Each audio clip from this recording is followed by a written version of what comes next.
Hi guys, welcome back to an explore literature. इस video के अंदर हम डिस्कस कर रहे हैं जी 20th सेंचुरी वर्ल्ड हिस्ट्री की unit number 4 fascism, nazism and militarism. ये काफ़ी इंटरेस्टिंग यूनिट होने वाली है, तो लास्ट तक देखिएगा। और अगर आपने चैनल को अभी तक सब्सक्राइब नहीं किया है तो प्लीज़ पहले वो भी कर लीजिए। We are very near to 20K, तो जल्दी जल्दी वो करवा दो। And also give your feedbacks at the end. आपके फीडबैक्स बहुत मैटर करते हैं।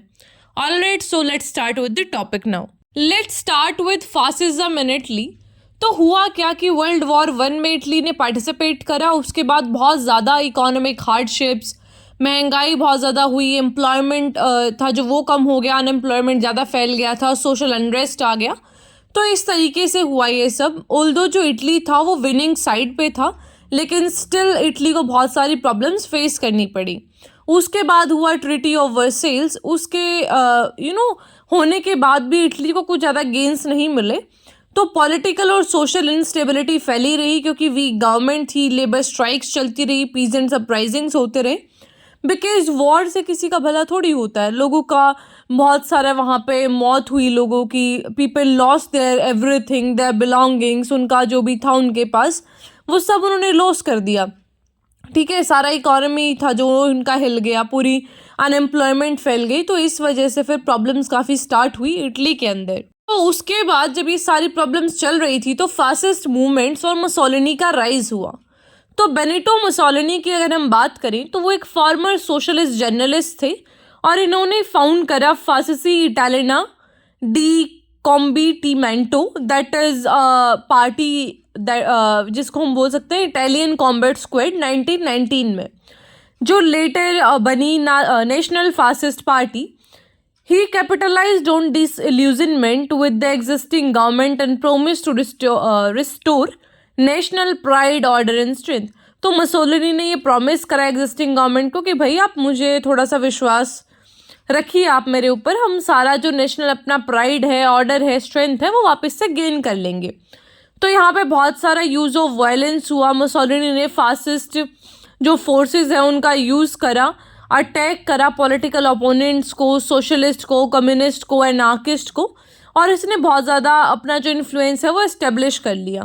बाद में इसने अपील करा लोगों को कि भैया देखो, अपना जो इटली है उसका ग्लोरी, उसका प्राइड कितना अच्छा था, हमारा इटली, यहाँ पे कितनी सारी चीज़ें हुई हैं, हमारा कितना रिच पास्ट रहा है, तो हमें ये सारी चीज़ें छोड़ के अपना नेशनलिज्म पे फोकस करना चाहिए।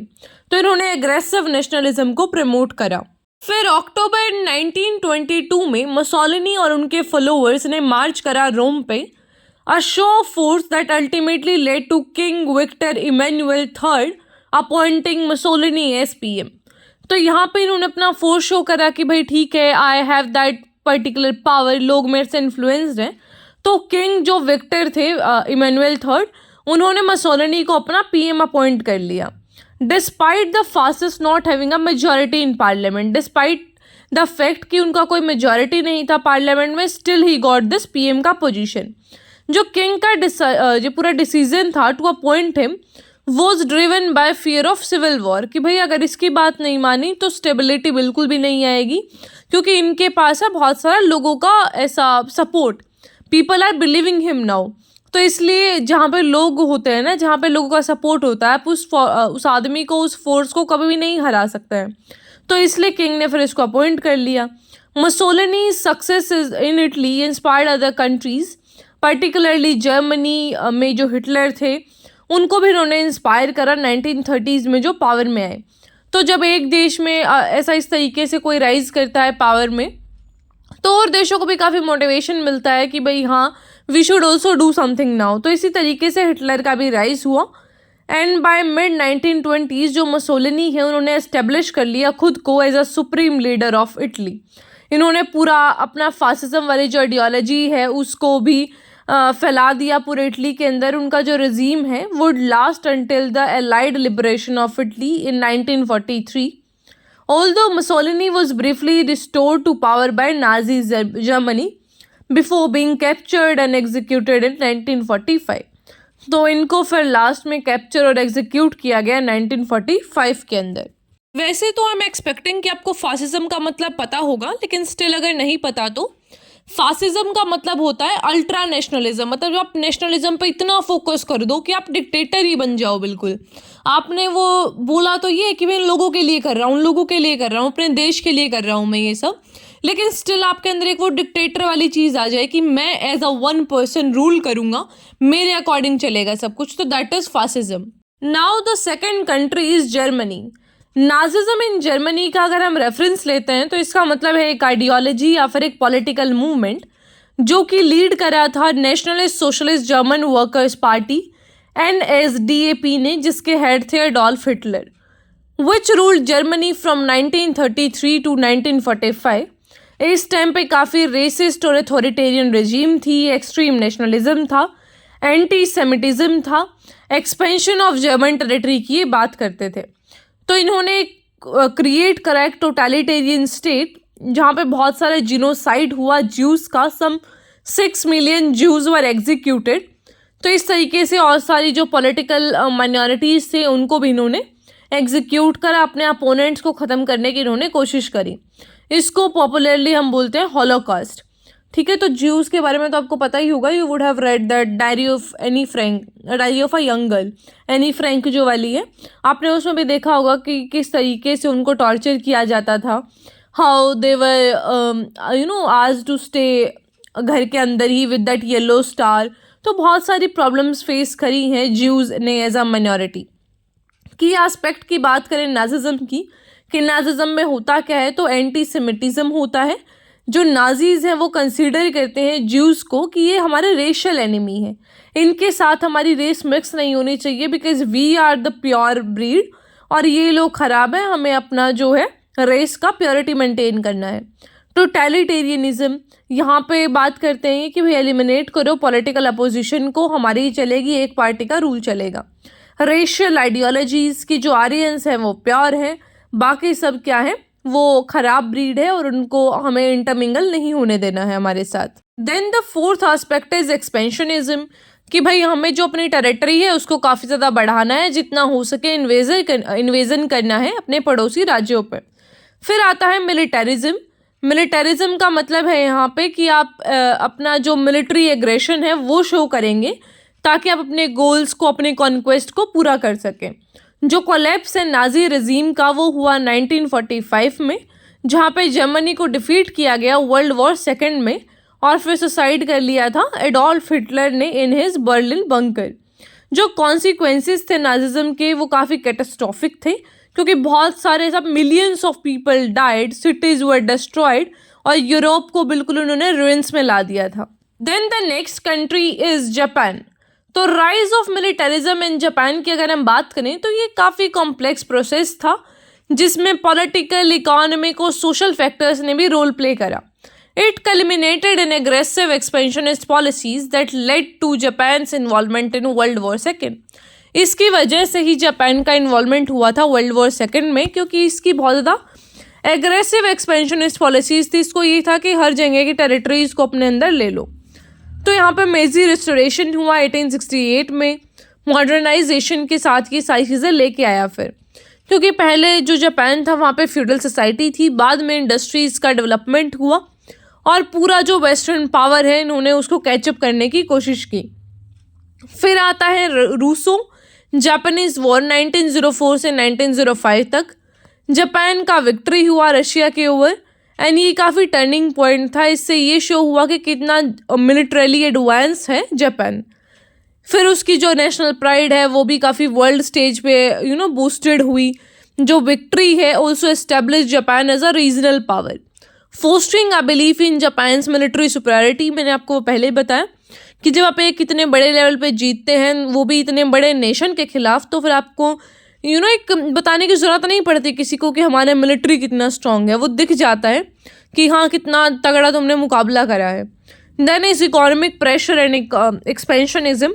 तो जो जापान है उसकी इंडस्ट्रीज़ भी काफ़ी रैपिड तरीके से ग्रो कर रही थी, तो डिमांड भी बढ़ा रॉ मटेरियल का, मार्केट्स का।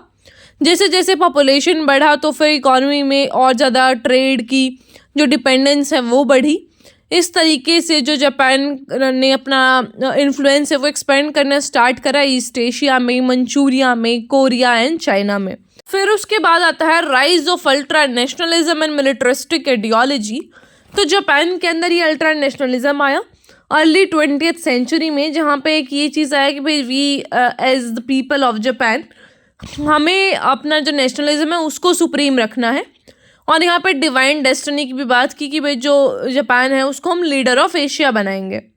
Ultra nationalist ideologies begin to permeate both the government and society, जहाँ पे एडवोकेसी की गई यहाँ पे मिलिट्री एक्सपेंशनिज्म की और जापान की ग्लोरी को रिस्टोर करने की, कि जो जापान है उसका भी बहुत अच्छा पास्ट रहा है, इसलिए हमें दोबारा से उस चीज़ को लेके आना पड़ेगा, उसके लिए हमें बहुत ही डिसिप्लिन बनना पड़ेगा और अपने देश के लिए हमें सेक्रीफाइस करना है। तो इस तरीके से हुआ था जापान में राइज ऑफ मिलिटरिज्म, जिसमें कॉम्बिनेशन था नेशनलिज्म का, इकोनॉमिक नीड्स का, political instability and influence of military in the political system. Last country आता है स्पेन। स्पेन के अंदर भी फासिज्म का राइज हुआ, which is commonly associated with rise of Francisco Franco and established the establishment of his authoritarian regime following the Spanish Civil War। तो जो Spanish civil war हुआ था 1936 से 39 के बीच, उसके बाद इनका एस्टेब्लिशमेंट हुआ। While Spain didn't have fascist movement in the same sense और इटली और जर्मनी, यहाँ पे इतना उस लेवल पे नहीं हुआ था इटली और जर्मनी के सेंस में, लेकिन जो फ्रेंको हैं उनकी रिजीम ने अडॉप्ट करे बहुत सारे एलिमेंट फासिज्म के, जिसके अंदर थोड़ा मिक्सचर था fascism, militarism, nationalism, authoritarianism and कॉरपोरेटिज्म का। तो इन्होंने रिजेक्ट करा था पार्लियामेंट्री डेमोक्रेसी को और कम्युनिज्म को। बिफोर फ्रेंकोज राइज जो स्पेन था वो पॉलिटिकली बहुत ही अनस्टेबल था, with frequent change in government, regional tensions चल रहे थे। लेकिन अर्ली 1930s में लेफ्ट विंग जो पार्टीज़ हैं उनका राइज हुआ, जिसमें एनार्किस्ट भी थे, कम्युनिस्ट भी थे, सोशलिस्ट भी थे, अलॉन्ग विद मिलिट्री अनरेस्ट। तो इसके बाद कोलैप्स हो जाता है स्पेन के मोनार्की का 1931 में और एस्टेब्लिशमेंट होता है सेकंड स्पेनिश रिपब्लिक का। लेकिन जो रिपब्लिक्स थे वो बहुत ज़्यादा पोलराइज थे with tensions between left and right, तो वो लेफ्ट एंड राइट वाली पॉलिटिक्स चल रही थी वहाँ पे भी। एंड 1936 में जो कंट्री है वहाँ पे वो इस लेवल पे पहुँच गया था कि सिविल वॉर होने वाला था। तो अल्टीमेटली फिर 1936 में सिविल वॉर होता भी है एंड 1936 में एक मिलिट्री अपराइजिंग हुआ which was led by general Francisco Franco against democratically elected republican government ignited the Spanish civil war.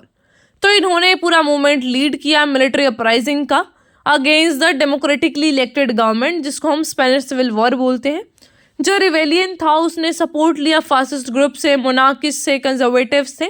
तो जो भी रिपब्लिकन्स के खिलाफ थे फिर उनसे वो भाई भाई हो गए ना, दुश्मन दुश्मन।